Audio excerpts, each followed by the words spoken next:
এনেধৰণৰ এটা ঘৰ হ'ব লাগিব য'ত মানে আমি মানে মানে একেবাৰে মানে খাছ গাঁৱলীয়াও নহয় আৰু খাছ মানে টাউনীয়াও নহয় য'ত নেকি আমি মানে গাঁৱৰ সুবাসটোও মানে তাত বিচাৰি পাওঁ। A home. It's not just bricks and walls. It's where our stories begin. And today we are in this beautiful campus of NRL Township and we are going to meet a couple who are building their retirement home. So let's hear from them what home truly means to them.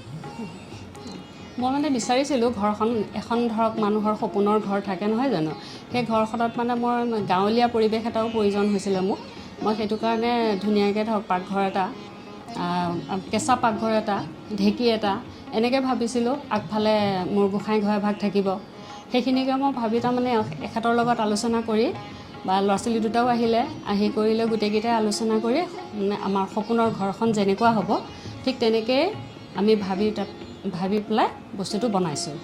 পিছত চাগে আৰু ভালেই হ'ব। আচলতে তেওঁৰ লগত আমি আলোচনাই কৰিছিলোঁ ঘৰ এখন আমি কেনেধৰণৰ বনাম, কি কৰিম, সেই কথাখিনি ভাবি আমি এনেধৰণৰ এটা ঘৰ হ'ব লাগিব য'ত মানে আমি মানে একেবাৰে মানে খাছ গাঁৱলীয়াও নহয় আৰু খাছ মানে টাউনীয়াও নহয় য'ত নেকি আমি মানে গাঁৱৰ সুবাসটোও মানে তাত বিচাৰি পাওঁ।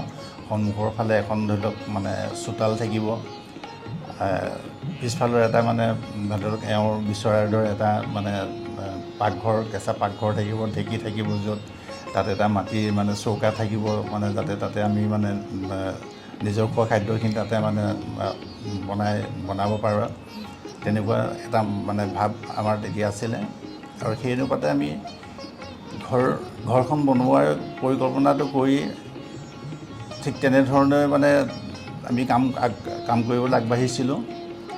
আৰু য'ত তাতে আমাৰ কিছুমান আৰু এটা আছিলে কি আমি যে এটা মানে